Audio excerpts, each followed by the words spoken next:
Hello everyone and welcome back to my channel. Welcome back to Within Life. আজকে সপ্তমী, তো সবাইকে সপ্তমী অনেক শুভেচ্ছা। আশা করছি তোমরা খুব এনজয় করছো, ঠাকুর ঠাকুর দেখছো এন্ড আগামী দিনগুলোর জন্য আরো সুন্দর সুন্দর প্ল্যানস বানিয়ে রেখে। আজকে হচ্ছে সপ্তমী এন্ড সপ্তমীর দিনের স্পেশালিটি হচ্ছে নবপত্রিকা স্নান। তো সেই জন্য মানে অনেক বছর ধরে, লাস্ট 5 years ধরে আমি এবং আমার পাড়ার সবাই মিলে যাচ্ছি। তো সেই জন্য এবারেও যাবো অ্যান্ড এবারে আমার উঠতে একটু লেট হয়ে গেছে, যাই হোক, বাট রেডি হয়ে গেছি, উঠেও পড়েছি আর আমাকে এখন নিচে যেতে বলেছে। তো যাই হোক, এখন নিচে যাবো, দেন সবাই মিলে যাবো হচ্ছে নবপত্রিকা স্নানে। মোস্ট প্রবাবলি আমরা যাই হচ্ছে বাগবাজার ঘাটে, তো বাগবাজার ঘাটেই যাব। নবপত্রিকা স্নান, যেটা আমরা কমনলি জানি অ্যাজ কলা বউ স্নান। কলা বউ কে? আমরা জানি গণেশের স্ত্রী কলা বউ, যাকে এই সপ্তমীর দিনকে গঙ্গায় স্নান করাতে নিয়ে যাওয়া হয়। কিন্তু নবপত্রিকার মানে কি তাহলে? নবপত্রিকা মানে 9টা পাতা। এই 9টা পাতা অধিষ্ঠান করেন দেবী দুর্গার 9টি রূপ। তোমাদেরকে সেই কাহিনী শোনাই। দেবী চামুন্ডা অধিষ্ঠান করেন মানকচু গাছে। দেবী ব্রহ্মাণী সরস্বতী দেবীর আর এক নাম। ইনি সপ্তমাত্রিকার এক মাত্রিকা। দেবী অধিষ্ঠান করেন কলা গাছে। উমা গিরিরাজ কন্যা, হিমালয় এবং মেনকার কন্যা উমা, সে অধিষ্ঠান করেন হলুদ পত্রিকায়। কালিকা, কালী বা কালিকা, যিনি চন্ডমুন্ড, শুম্ভ নিশুম্ভ, রক্তবীজের মতন অসুর বধ করেছেন, ইনি অধিষ্ঠান করেন কচু গাছে। দেবী লক্ষ্মী মা দুর্গারই আর এক রূপ। তোমরা তো ভাবছো মা দুর্গার আর এক রূপ কেন বললাম? সেই কাহিনী আর একদিন শোনাবো, কারণ কি আমরা জানি সে মা দুর্গার মেয়ে, তবে সেটা আসলে নয়। যাই হোক, তিনি অধিষ্ঠান করেন ধান গাছে। দেবী রক্তদণ্ডিকা, দেবতাদেরকে উনি কালকেতু নামের এক অসুরের থেকে রক্ষা করেন। ইনি অধিষ্ঠান করেন ডালিম বা বেদানা গাছে। দেবী শোক রহিতা অধিষ্ঠান করেন অশোক গাছে। কার্তিকী দেবসেনা কার্তিকের স্ত্রী ও সপ্তমাত্রিকার এক মাত্রিকা, উনি অধিষ্ঠান করেন জয়ন্তী বৃক্ষে। শিব মানে শিবা বা মহেশ্বরী অধিষ্ঠান করেন বেল বা বিল্লপত্রে। মহেশ্বরীর নাম শুনেই তোমরা বুঝতে পারছো, মহেশ্বরের স্ত্রী মহেশ্বরী। এইটাই হচ্ছে নবপত্রিকার আসল গল্প। কলা বউকে আমরা গণেশের বউ হিসেবে চিনলেও সেটা কিন্তু আদপে নয়। কলা গাছের সাথে সাথে পুজো হয় আরো 9টি পাতা, আরো 9টি না, আরো 8টি পাতা, এবং তাতেই হয় নবপত্রিকা।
গতবার এই ইয়ের থেকে টালার প্রত্যয় থেকে সবার এই থিম শুরু হয়েছে। এখন স্টিল দিয়ে ঢালাই দিয়ে করা।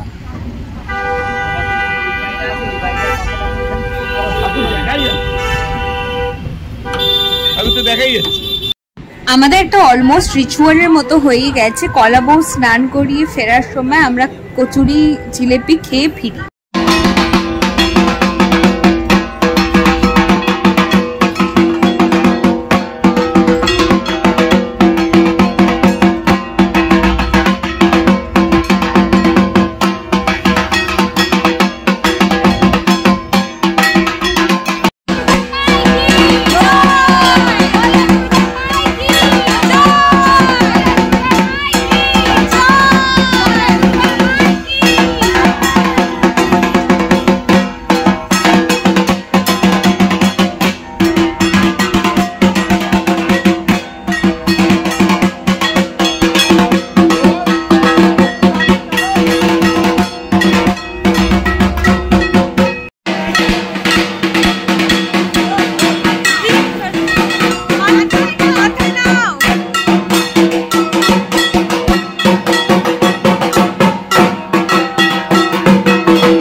ঘরে এসে অনেকক্ষণ একটু ভিডিও এডিট করছিলাম, দিদির সাথে অনেকক্ষণ বকছিলাম। অ্যান্ড এখন মানে আমরা নতুন জামা কাপড় পরি, তার সাথে মা ডেফিনেটলি ঠাকুরদেরকেও নতুন জামা কাপড় পরায়। এখন ওই সাজানোর ব্যাপারটা পুরো চলছে, হয়ে গেছে না চলছে এখনো চলছে। হলে আমি স্নান করতে যাচ্ছি এখন, আশা করছি আসার পর হয়ে যাবে, তখন এসে ভালো করে দেখাচ্ছি। বাট দেখতে খুব সুন্দর লাগছে সবার নতুন নতুন জামা কাপড়। বাড়িতে একটু রেস্ট নিয়ে আবার নেমে গেছে, আর আমি আর মাম্পিদি এখন চেষ্টা করছি যে এই যে কদম ফুল এই দড়ি দিয়ে এখানটা ঝোলাবো। একটা প্ল্যান আমাদের, কিন্তু কি করে করবো জানি না। বাট যাই হোক, আমি একটু রেস্ট মানে চান টান করেছি, ফ্রেশ হয়ে, রেস্ট নিইনি সেরকম, বাট ফ্রেশ হয়ে একটু নিচে এলাম।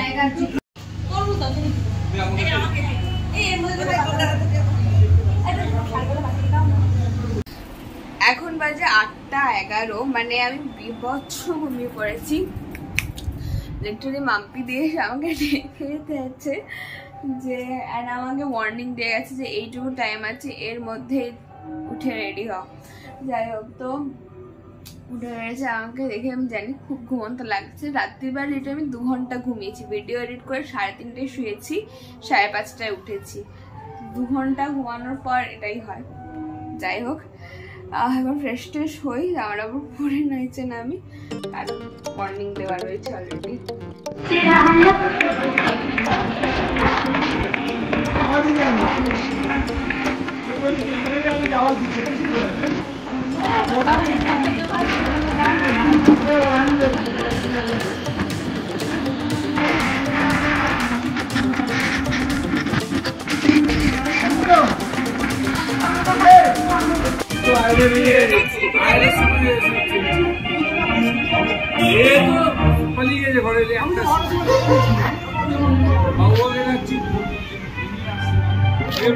আমি বাবু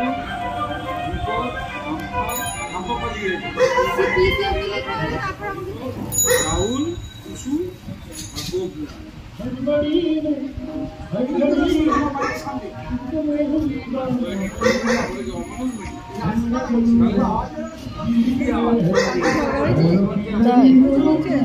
কার সাথে